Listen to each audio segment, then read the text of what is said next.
Okay, I do not actually remember what was it. We'll just try our own way. Okay, so I'll just add this red background behind. Done.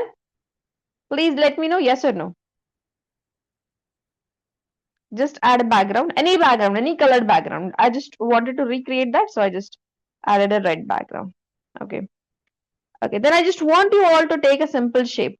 I want to have a background as a wall, and there should be something like a dining kind of way. So I just want to take a shape. Okay, this square shape. Select one square shape.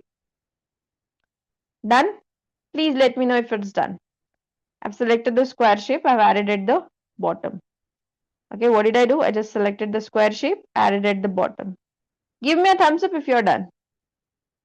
I'll just add it at the bottom. Done. Okay, so what is the color here? Thumbs up, please. I just want a quick thumbs up. Okay, so over here we have the brown color. Okay, listen very carefully. You need to follow this. Okay, there is a something called as eyedropper tool. Do you know how to add the colors from the designs? Yes. Okay, I just wanted to show that to you. So over here, if you want to add the color to the shape, okay, you do not know the color. What is the color from this design? Then you just click on this, and you have to click on settings button. Settings. Okay, there's a settings on this button. Okay, once you click over there, there is an eyedropper tool. This is called as eyedropper. What is it called as? Please repeat. Someone please write it down in the chat box.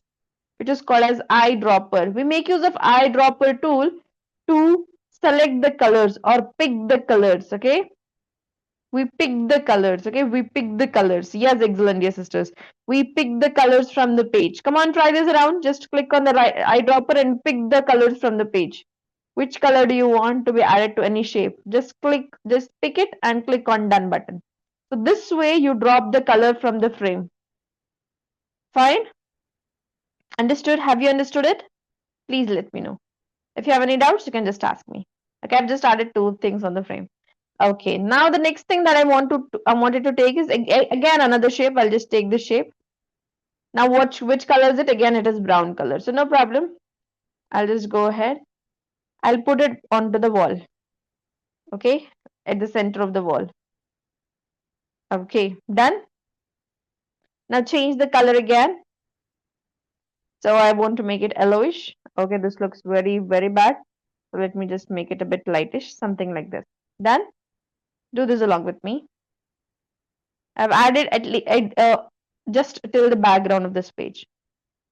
Okay, now I want to add the same color, same thing. I'll just duplicate the shape itself. I want to add the same shape, but if I add it on the floor, okay, I'm taking this two things as of this one. Okay, this is the wall, this is a wall, and this is the floor. Okay, this is the floor.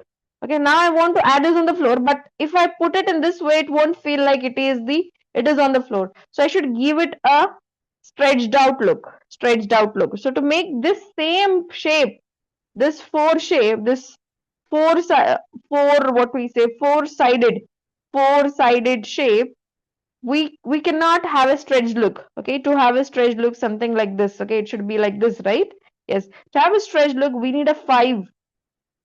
We need a pentagon instead of square. Okay, so let's just try it out. You can even try with this as well. You can just take this and go ahead with corner rounding and change the sides to five sides. You can change the sides to five sides like this. Got it? You can change the sides to five sides. Now what you'll do is I just want to invert this up. Hopefully you know how to invert this, right?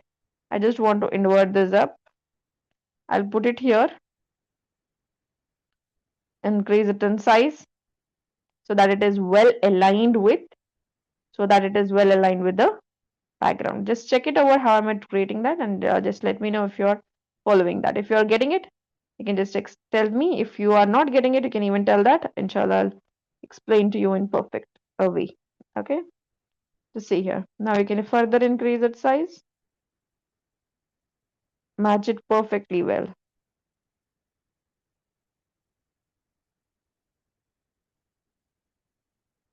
Okay, is there any doubt? You want me to show again? Yes, I'll show it to you again. I'll recreate that. Now see here, it feels like this is a background and this is a, okay. So tell me what will help you to create a perfect background? Shadows, right? So make sure you're using the shadows as well here. I'll just add a beautiful shadow. Search for the shadow. Take a rectangular shadow and add it over here. And I'm done. I'm done with my frame. Yes. Now, whatever piece you want, you can add it over in the center. You know, if it looks too dark, then just reduce the transparency. Okay, just reduce the transparency. This looks stunningly perfect. You know, if it feels so odd for you, then you can just increase it in size like this. Can you see that? I have created a wall and I have created a, what we say, the base or the floor as well. Okay, now whatever. So it was biryani stuff. So I just can go ahead and add a biryani look, a vessel or whatever. I'll go ahead with the graphics. I think I use some photos. No, we'll just use the photo itself. Photo is better way. Okay, remember that. So I'll just use something beautiful so that it feels like it is standing onto this wall. Okay, onto this or which is kept on this what we say. Okay, see here I have just put this biryani over here. Does it feel like it is on the floor? No, right? So what do you have to do? What more you have to do? You have to put a shadow again, correct? So go to the shadows again, bring a shadow and put a shadow. Remember, playing with the shadow and the reflection is a key aspect of editing. Fine. So just write shadow and go to the graphics, get the graphics of the shadow and see here, it will actually change your design and not just keeping it here. You have to position it to the backwards. Okay. Not just keeping it above it. Okay. So it must feel like